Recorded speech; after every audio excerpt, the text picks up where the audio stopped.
The heavy oak door of the Greenwich, Connecticut mansion slammed shut, the boom echoing as a March wind rattled the frame.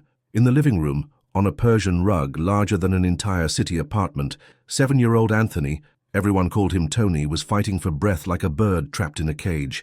His small chest heaved violently, his mouth open in a desperate search for air. Kneeling beside him was Caroline Miller, a 21-year-old from rural Pennsylvania, her cheap coat thrown over a cleaner's uniform. Her hands, rough from work, gently supported the back of the boy's neck. In her other hand, she held what had, an hour ago, been an ordinary plastic bottle of Poland spring water. "Tony, look at me," she whispered, her voice calm, as if there were no chaos, no panic. "2 breaths in through your nose, 4 breaths out through your mouth, slowly, like you're blowing out candles on a birthday cake." The boy tried to follow her voice, but fear was painted in his eyes. Sweat purled on his forehead despite the chill in the house. "What the hell are you doing with my son?" Mark Williams' voice filled the living room like freezing rain against a window pane.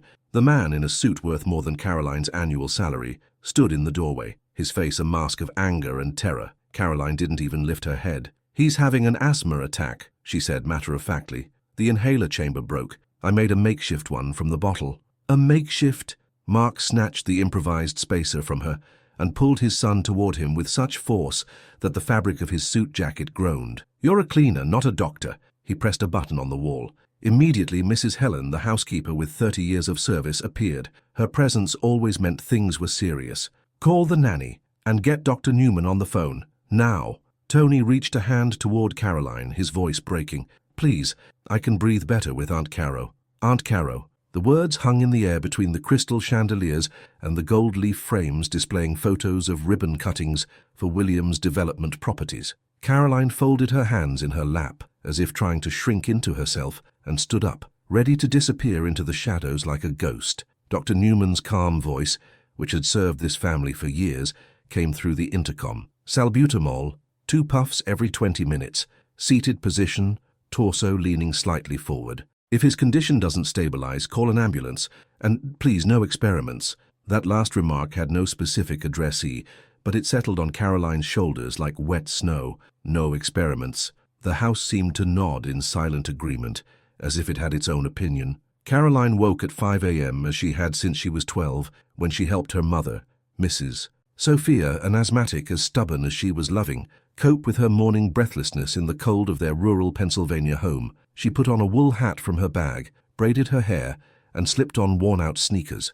Before Mrs. Helen appeared with her to-do lists, she walked down the hall to Tony's room. The room's double-paned windows were fogged from the inside. An expensive air purifier stood in the corner, but its filter smelled musty. The thick carpet hid clumps of dust. The heavy curtains reminded her of her aunt's house in Scranton, beautiful in photos, terrible for the lungs.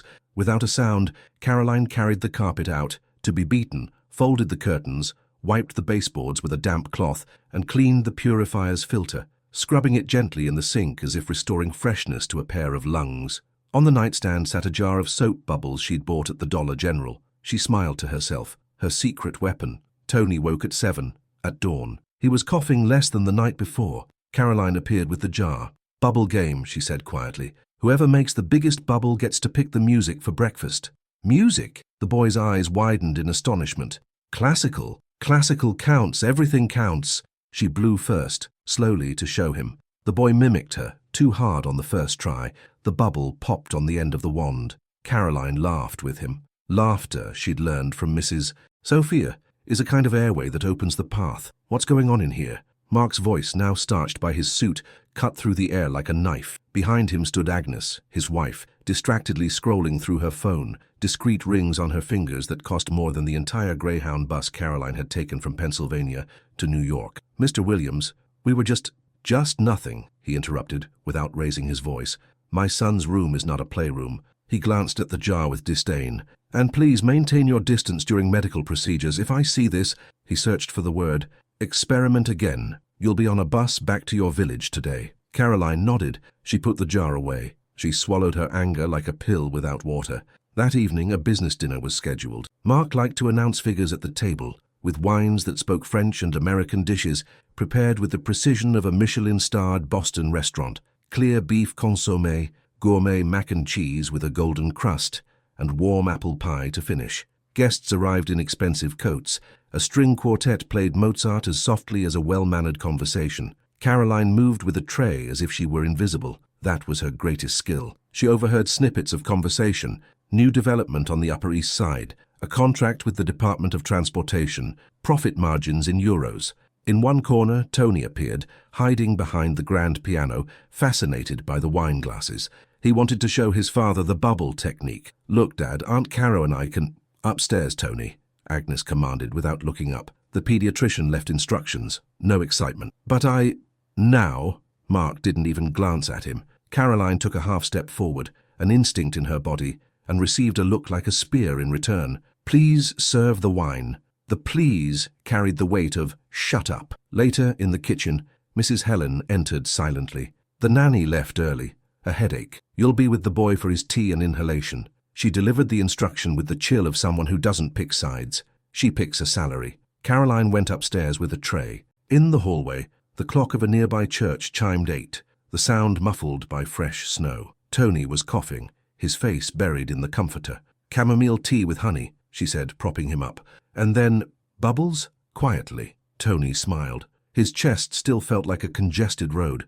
And just then, as the entire house seemed to hold its breath, the lights flickered. 120 seconds of a power outage, a crackle in the fuse box, the whisper of a generator taking too long to kick in, was all it took for the smart nebulizer to shut off and forget its last settings.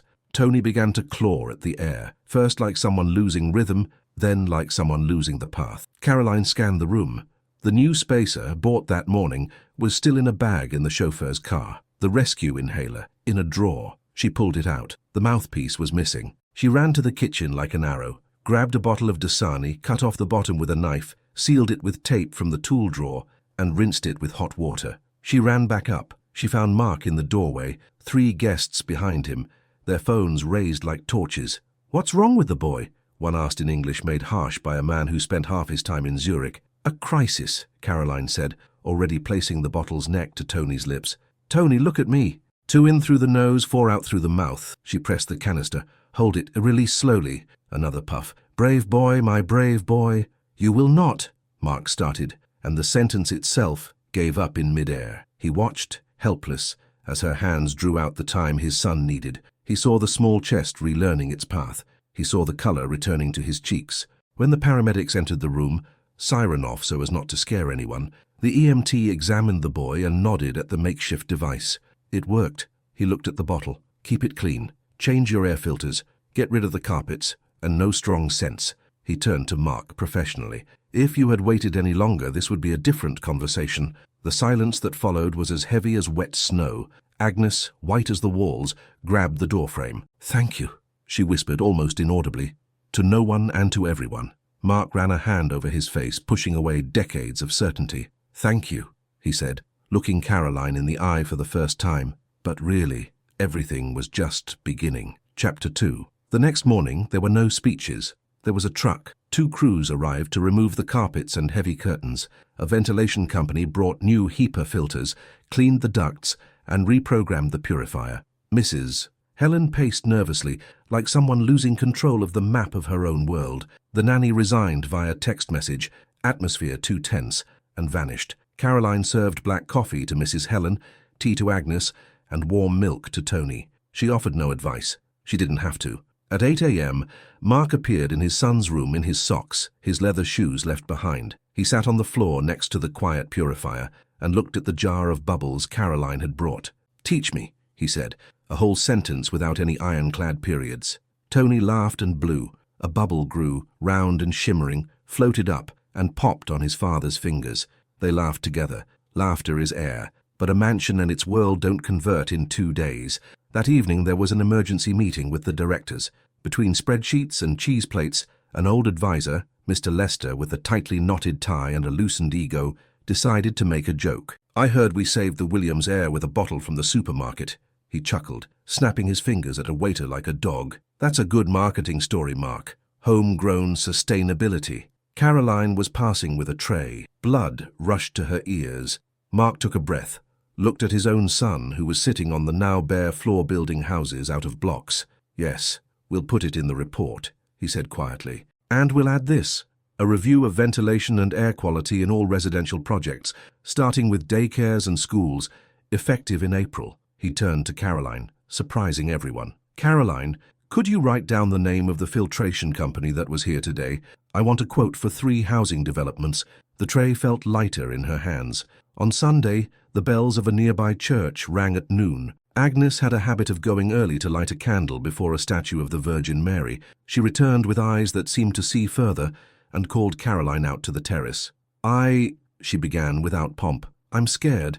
Illness makes me feel small. She took a breath. And I was unfair to you. I'm very sorry. Caroline looked at the pale sky, stopping her own impulse to say, It's okay. You don't have to, she started. I do, Agnes interrupted. This morning my son smiled without coughing. She rubbed her hands together.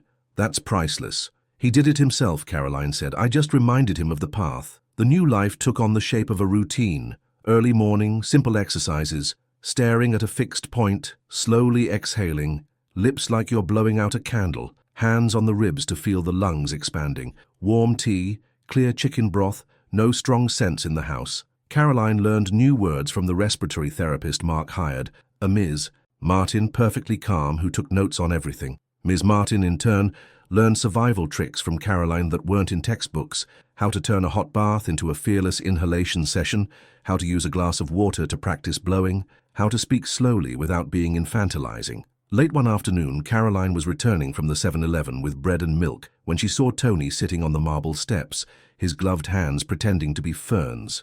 Aunt Caro, he called, mixing a formal American title with the Brazilian-sounding nickname she must have brought in her smile. Are we climbing the air stairs? We are, she said. 1 step for the inhale, 2 for the exhale. And they walked, holding hands, tapping out a rhythm like people learning to dance.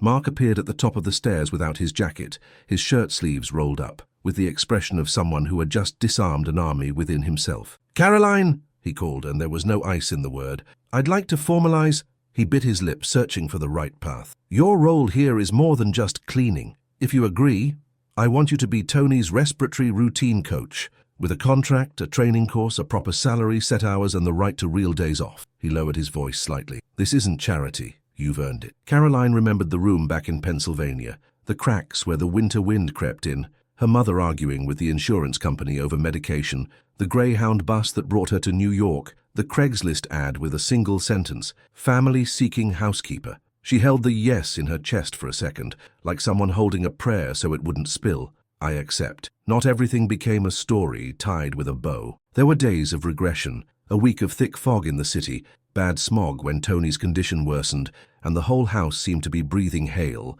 There were nights when the purifier beeped and no one could remember the password. There were mornings when Mark, out of reflex, wanted to solve everything with money and forgot that his son needed time. And amid it all, there were small rebellions. The cook replaced the air freshener with a pot of simmering water and apple peels. Mrs. Helen, ever rigid, relented and learned to leave a window cracked open on its own for 15 minutes a day when the app said the particle index was lower. One afternoon, Caroline found a package on the counter. Inside was a hand-knitted wool scarf, blue as a January sky, and a crooked note, for the cold at the bus stop. M. M for Mark, M for Mother. She smiled, not knowing, wrapped the scarf around her neck, and went out to the bus stop with a warm heart. The official announcement from Williams Development came a month later. A review of ventilation and filters in all residential buildings, a new line of apartments with integrated purifiers, a partnership with a non-profit to provide nebulizers to public preschools in the Bronx. A journalist asked in an interview where these ideas came from. Mark could have said, a European trend. Instead, he looked out his office window toward the south of the city, where the Hudson River flowed hidden from view. For a long time, I didn't understand that clean air is a part of care, he said. I learned that from someone I wasn't prepared to listen to. He didn't say her name, he didn't have to. That night he appeared in the mansion's kitchen without his usual haste. Caroline, a photographer is coming tomorrow to take pictures of the new room without the carpets. He scratched his chin. If you're comfortable with it, I want you to be there, not as a servant, as part of what we've done. She thought about how the world cuts women like her into corners without light. She thought about the boy. She thought about this gesture, which wasn't charity but an adjustment. If it's good for Tony, I'll be there. It was April when Tony, for the first time in years, ran across the garden without stopping halfway. 3 steps, 4, 5. He didn't fly, no one flies in real life, but he ran with a chest that wasn't an enemy to its own body. He stopped, his cheeks red, and fell into Caroline's arms, which smelled of laundry soap and the cold street. "Aunt Caro, I did it," he laughed, his English stumbling with joy. "I saw," she said, her own laugh open, her eyes moist. "And tomorrow, you'll do 2 more." Mark watched in silence. He took off his shoes, an unthinkable act 2 months prior, sat on the damp grass and let time flow through him. Agnes brought out a tray with warm apple cider. The New York sun made an effort and opened a crack in the clouds. Tony disappeared for a moment and came running back with a gingerbread heart wrapped in cellophane. He handed it to Caroline with the gravity only children know. "For you, because you're my backup heir." Caroline tucked the heart into her apron pocket like a talisman and took a deep breath. The air came in clean, as much as it could be in the city, and found its place. "Come on, brave boy," she said, calling Tony to the stairs. "Today we go up 1 more step," she pointed. 2 for the inhale, 4 for the exhale, slowly, in the rhythm of someone who has learned the way. Mark followed them, 2 steps behind, not to control, but to accompany. He didn't make a speech, didn't ask for forgiveness in grand sentences. He placed a hand on the banister and for a moment watched his own transformation as if it were a work in progress. And it was. Sometimes, he thought, what looks like a makeshift solution is just accumulated wisdom that the wealthy world doesn't recognize because it doesn't have a logo. Sometimes the person who saves your home is the very person you've taught yourself not to see. Outside, a bus glided along its route toward Midtown, carrying ordinary people who knew more than the reports ever said. In the garden, the mansion was finally breathing without a wheeze. And at the top of the stairs, a young woman from Appalachia, who grew up improvising with bottles and a calm voice, was leading, step by step, a boy learning to fit inside his own breath, while a man who commanded contracts and figures learned for the first time to show up at the right time for the things that can't be bought. Shared air. But this was only the beginning of the real adventure. Chapter 3. May arrived in New York with the scent of lilacs and the first long evenings. A routine settled over the mansion that resembled a calm breath, not perfect, but regular. Tony was learning the names of American composers, blowing bubbles to the rhythm of a Gershwin tune. Mrs. Helen, though still frowning at the unprofessional methods, started leaving windows open at precisely 6 a.m. when the air was cleanest. And Mark began his day by watching from his study window as his son ran in small circles on the lawn with Caroline, who counted his steps aloud. 18, Tony would shout, stopping with his mouth open but without the characteristic wheezing. Tomorrow 20, Caroline would answer, handing him a cup of warm mint tea. And the day after 100, the boy would laugh. Mark watched this scene through the glass of his study, forgetting about his conference call with London. His assistant, Magdalene, had to remind him twice about the meeting before she realized her boss was looking not at documents, but at the garden. "Mr. Williams?" she asked gently. "London is waiting." "Ah, yes." He snapped out of it. "Sorry, Magdalene. We need to find out about HEPA filters in German preschools. It's for a new project." That same afternoon, Natalie Kowalski-Bernstein, an old family acquaintance and the current wife of a DC lobbyist, appeared at the mansion. Natalie belonged to that class of women who wore pearls on a Wednesday and spoke of concern for the less fortunate, in the same breath as planning a vacation in the Hamptons. She arrived in a white Range Rover, parking it in a way that would block an ambulance, a detail Caroline noted mentally. "Aggie, darling," she called, air-kissing Agnes's cheeks. "I heard about the little one's illness. How is he holding up? God, those public schools, all those germ—" "Tony has asthma, not an infection," Agnes corrected her politely. "But of course, darling, asthma." Natalie pulled a small bottle with a French label from her Hermes bag. "I brought some lavender oil from Provence. They say it works wonders for the respiratory system. You just have to be very careful with the staff." Her gaze shifted to Caroline, who was wiping the stair railing at that moment. "Sometimes these people don't understand that delicate organisms require a delicate touch." Caroline felt her hands clench on the cleaning cloth. "These people. I can apply it properly," Natalie offered. "I have experience. My Julie had similar problems when she was little. Of course, we immediately flew to the best allergist in Switzerland." "Thank you, Natalie," Agnes interrupted gently. "But we already have methods that work." "That work?" Natalie raised eyebrows that had cost her the monthly salary of an average American. "Are you referring to that girl with the bottle? Aggie, that could be dangerous. People with no medical training shouldn't be experimenting on children, especially children from such a delicate social background." At that moment, Tony's laughter drifted in from the garden. The boy was running, truly running, with a soccer ball, kicking it ahead of him and shouting, "Aunt Caro, look, just like Messi." Natalie wrinkled her nose. "Auntie, Aggie, a child should know his social station. It's for his own good. The world isn't equal, and the sooner children understand that—" "Tony is happy," Agnes cut in, and a steeliness entered her voice that Natalie hadn't expected to hear. "Happy, of course, but think about the future. What will people say? That Mark Williams's son plays with the help. It could affect his social standing, his relationships with the right families." Mark appeared in the foyer, returning from another meeting. He heard the end of the conversation. "Natalie," he greeted her politely but coolly, "what brings you here?" "Mark, darling." Natalie switched to a social tone. "We were just talking about the little one. I'm so glad he's recovering, though I am worried about the methods." Agnes mentioned some kind of unconventional therapy. Unconventional. Mark glanced out the window at his son, who was holding the soccer ball over his head in triumph. For the first time in his life, Tony hadn't gotten winded after 10 seconds of running. "That girl, the housekeeper, I heard she's conducting some sort of breathing treatments, without qualifications, without supervision. Mark, I understand wanting to save money, but with a child's health." "Natalie," Mark's voice hardened like cement. "Caroline saved my son's life, literally. If it weren't for her, Tony could have—" "But of course," Natalie interrupted with a sweet smile that didn't reach her eyes.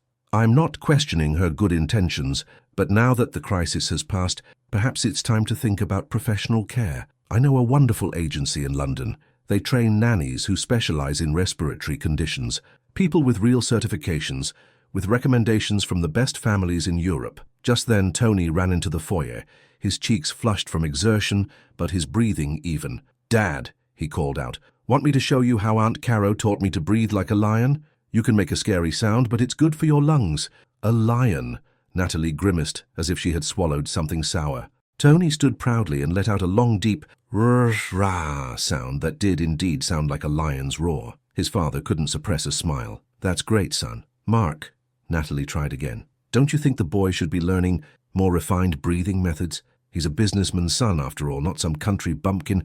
A silence so thick you could hear the grandfather clock ticking in the hall fell over the room. "Natalie," Mark said very slowly and very calmly, "Caroline has an employment contract under my supervision, with full authorization to care for my son. If you have doubts about my parenting decisions, we can end this conversation now." Natalie opened her mouth, closed it, opened it again, and then, with a smile that now looked painted on, said, "Of course, darling. He's your child. Just be careful. Sometimes people from those backgrounds can have other motivations, especially young women." She glanced meaningfully up the stairs, where Caroline was sitting with Tony, showing him pictures in a book about American history. Mark felt something hot run through his veins. "What are you suggesting?" "Nothing specific," Natalie shrugged. "Just be cautious. The girl is young, an outsider. Your son adores her, you're a busy man. Sometimes these girls can try to get close to the family in ways that go beyond their professional duties." At that moment, Tony's laughter came from the stairs. Caroline was reading him a rhyming story about Paul Revere's ride, changing her voice for each character. And then the horse said to Paul Revere, "Sir, maybe I could learn to breathe without getting so tired," she said in different voices.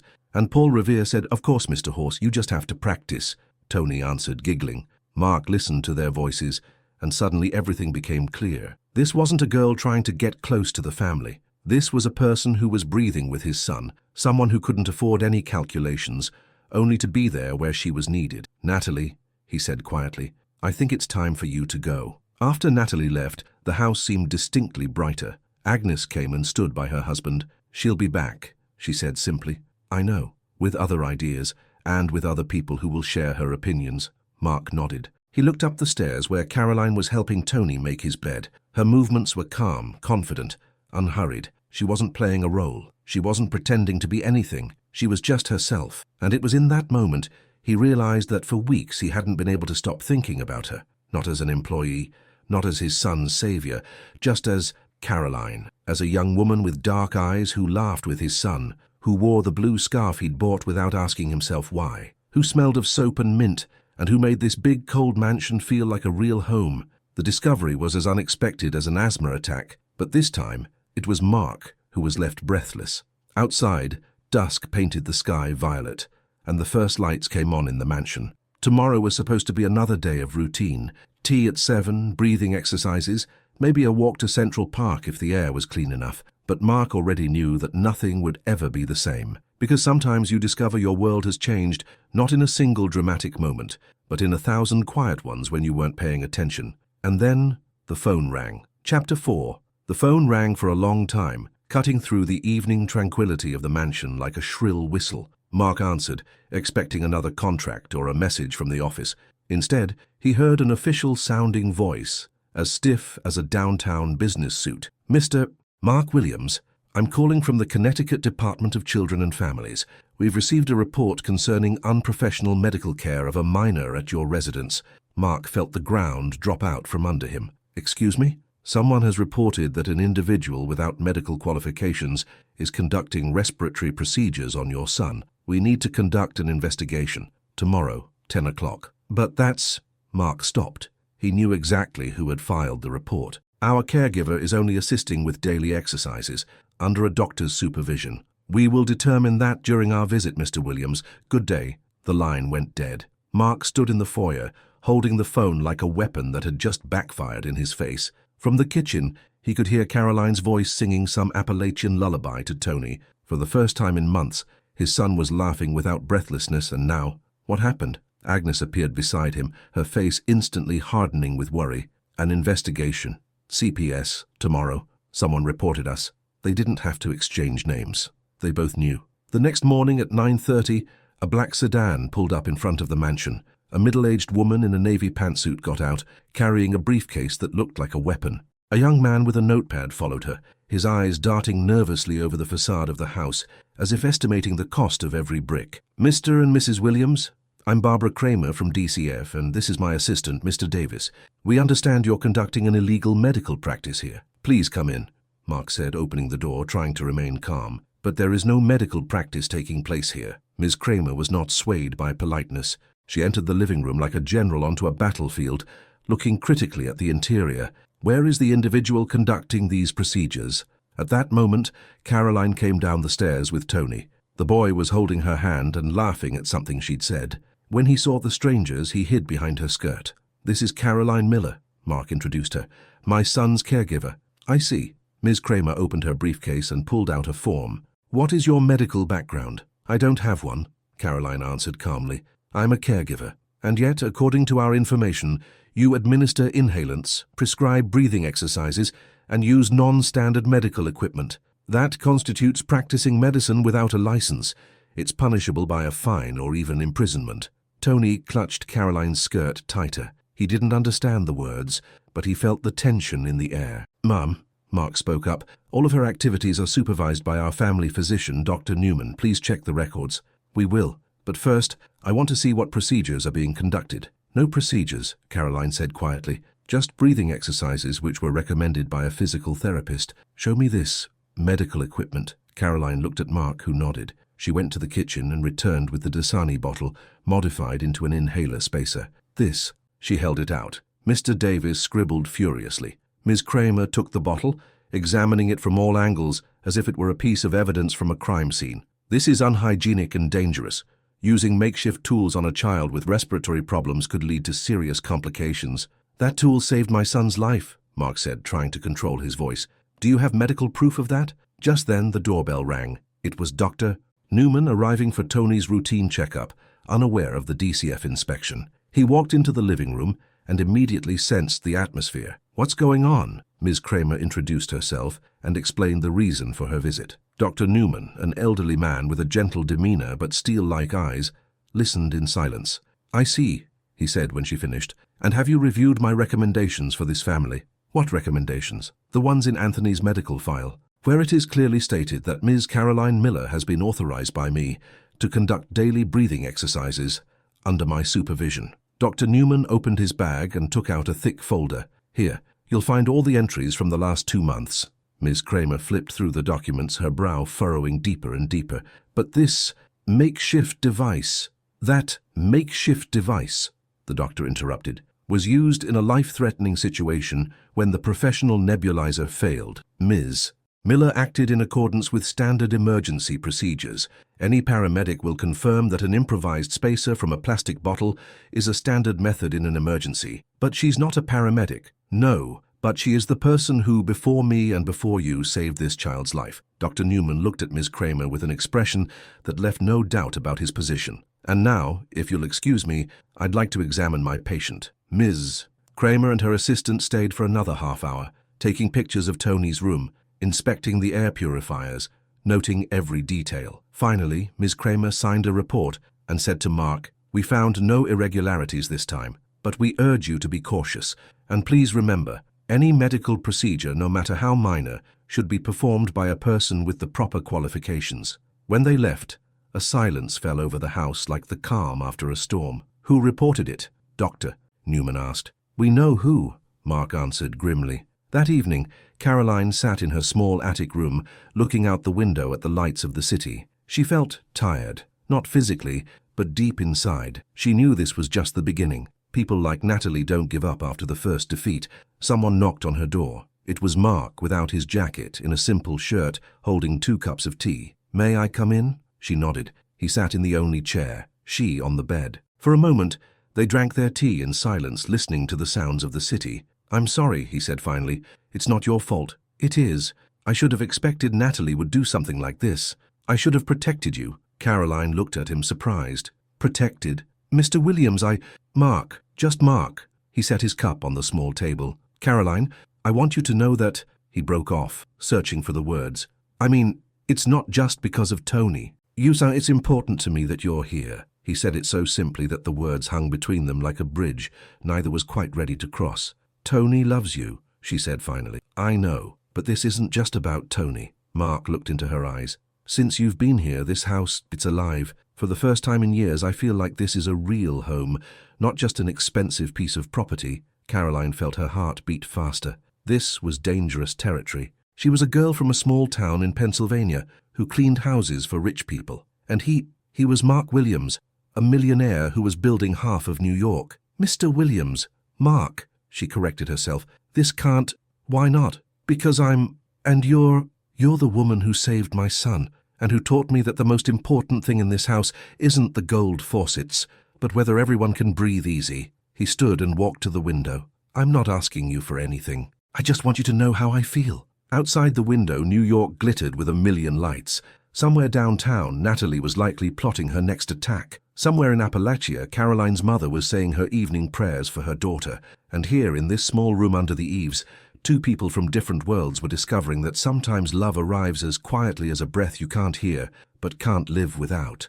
"Mark," Caroline whispered, "I also—" She didn't finish, but she didn't have to. Some words are like air, invisible but essential for life. That night, Tony fell asleep without a single cough, a sleep as deep as that of a child who feels loved. And throughout the house, for the first time in many years, there was a true and genuine peace. But a storm was already gathering on the horizon. Chapter 5. The next week passed quietly, like the still water in a pond before a storm. Tony was making more and more progress. He could now run up to the 2nd floor without stopping, and his laugh sounded as clear as a bell. Mark stayed home for dinner more often, sometimes sitting with his son and Caroline in the garden, watching as she taught the boy the rules of soccer, while simultaneously controlling his breathing. Agnes, who had initially treated these scenes with reservation, now brought tea for everyone, and sometimes even tried the breathing exercises herself. "Mom, look!" Tony shouted, kicking the ball. "Exhale on the kick, inhale on the run, just like Aunt Caro said." "I see, honey,"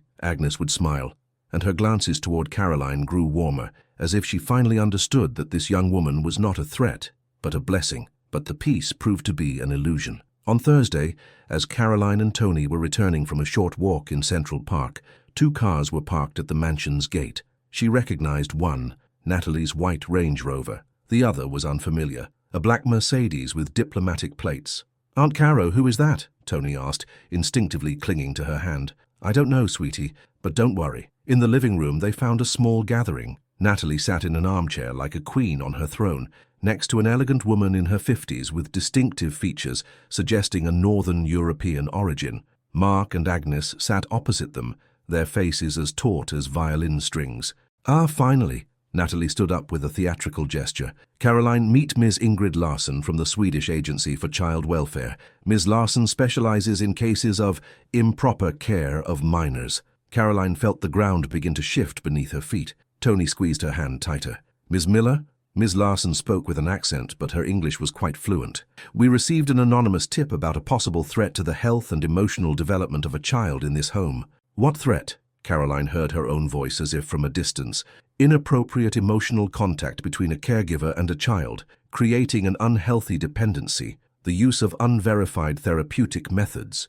Ms. Larson read from her notes like a judge delivering a verdict. The child calls you auntie, which indicates a crossing of professional boundaries. That's just, Caroline began. That's not all, Natalie interrupted with a smile that was like a dagger wrapped in silk. Ms. Larson, please show them the photos. The Swedish woman opened a tablet and displayed a series of pictures. To her astonishment, Caroline recognized herself and Tony in the garden on their walk, doing breathing exercises. Someone had been watching and photographing them for the past few weeks. We see behavior here that indicates emotional manipulation of the child, Ms. Larson explained. The child is overly attached to the caregiver, which can lead to problems in his relationships with his actual family members. Mark shot to his feet. This is absurd. For the first time in years, my son is happy and healthy. Mr. Williams. Ms. Larson looked at him with a sympathy that seemed like a well-rehearsed performance. I understand that as a father, you want to believe in good intentions, but sometimes a father's love can be blind to real threats. What threats? Agnes interjected. False rescuer syndrome, Natalie answered on cue. Caroline first precipitates a health crisis in the child, and then rescues him to elicit gratitude and emotional attachment. Caroline felt as if she had been punched in the gut.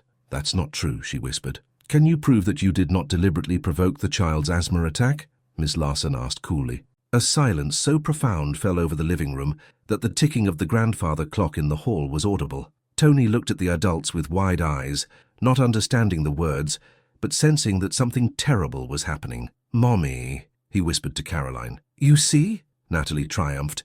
The child confuses the caregiver with his mother. This is a classic example of an inappropriate emotional bond. Agnes sprang to her feet. That's enough, she shouted in a voice no one expected from her. Caroline saved my son's life. She was there for him when I was too scared. And you, Natalie, you weren't there at all. Aggie, darling. Natalie didn't lose her composure. I understand you're grateful, but you have to think about the child's future, about what his psychological development will look like when he's so emotionally dependent on the help. Caroline is not the help. Mark walked over and stood beside Caroline. She is part of our family. Family? Ms. Larson raised an eyebrow. Mr. Williams, are you aware that such an arrangement can be harmful to the child as well as to your marriage? At that moment, Tony, who had been listening in silence, suddenly burst into tears. No, he cried. Aunt Caro has to stay. I can't breathe without her.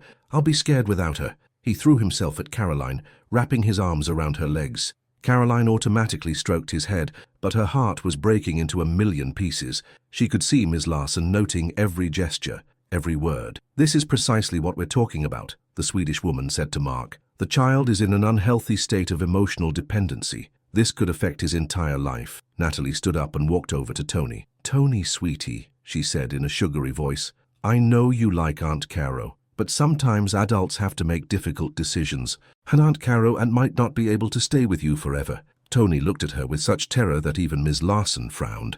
Why? He sobbed. What did I do wrong?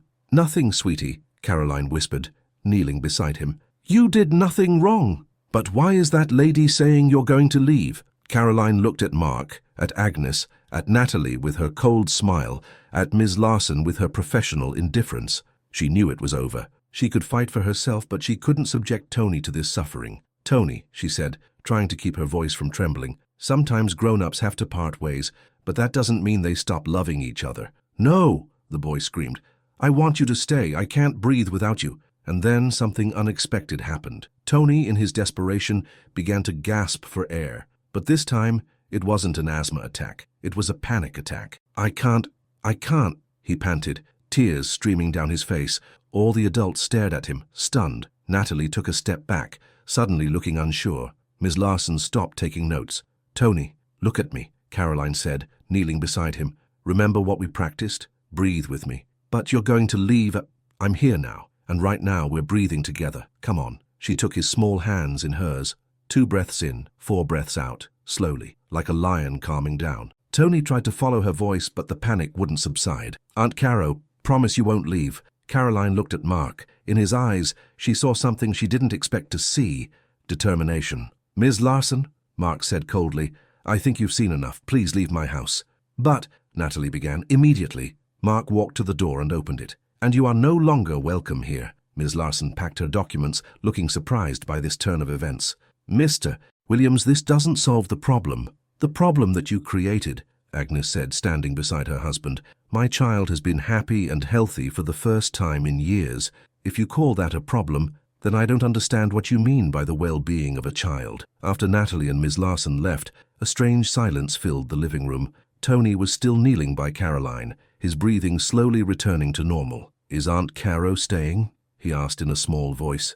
Mark knelt beside them. "She's staying," he said.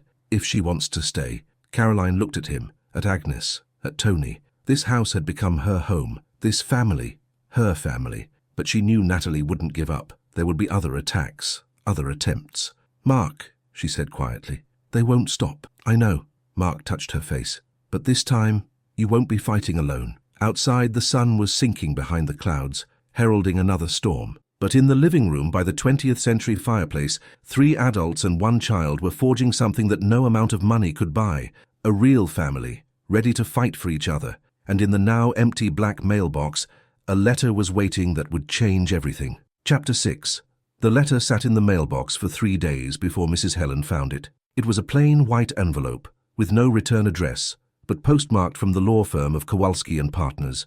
When Mark opened it, his face went through a full spectrum of emotions, from surprise to disbelief and finally to something resembling quiet satisfaction. "What is it?" Agnes asked, seeing the expression on his face. "A letter from a law firm. Someone wants to remain anonymous, but they've sent us documents concerning Natalie." It turned out that someone from Natalie Kowalski-Bernstein's inner circle, someone who had seen her methods up close, had decided to speak out. The documents showed that Natalie had been doing the same thing to other families. There were 3 cases from the last 2 years.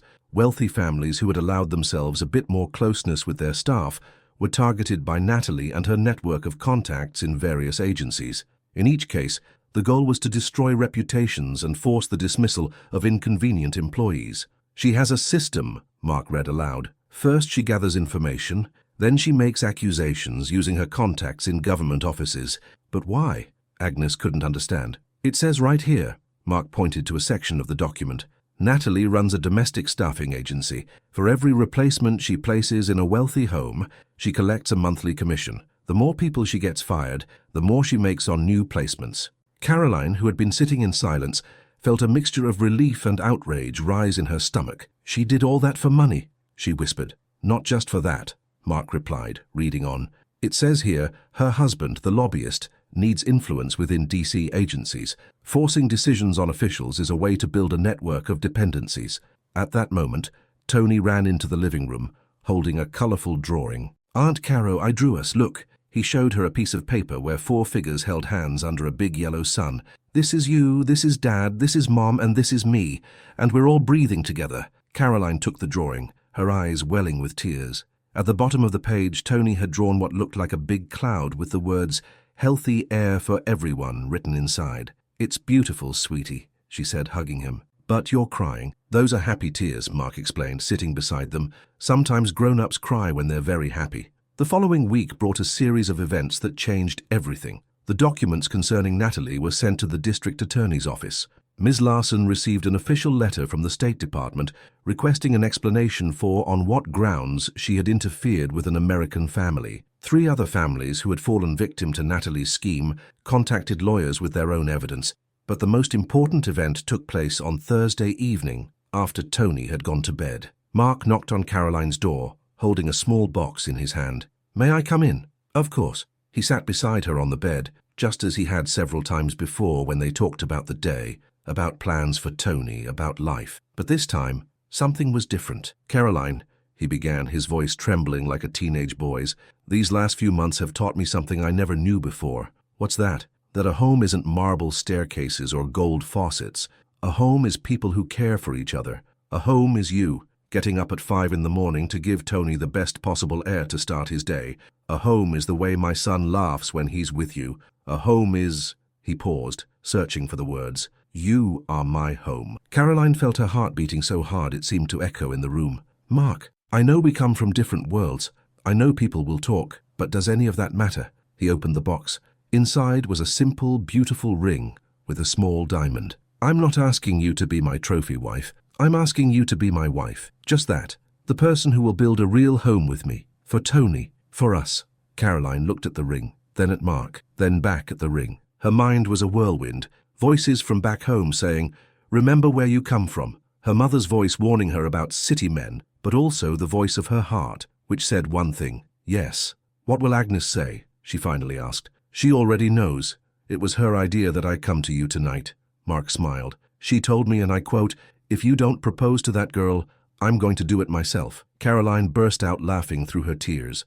But I don't know how to be a millionaire's wife. I don't want a millionaire's wife. I want Mark's wife. An ordinary guy who learned from you that the most important thing in life is to be able to breathe together with the ones you love. When she slipped the ring on her finger, she felt like Cinderella, but not the one from the fairy tale, the real one, who believes that love can cross any boundary. The wedding took place in October, in a small church in the Pennsylvania town where Caroline was born. Tony was the best man and successfully performed the ceremonial duty of blowing out candles without a single wheeze. Mrs. Sophia, Caroline's mother, cried with joy and whispered, "I knew my daughter was special." Agnes, who had initially planned to stay in New York, ended up coming as Tony's godmother and Caroline's best friend. "I never thought I'd find a sister this way," she said to Caroline before the ceremony. "But sometimes family is built in the most unexpected ways."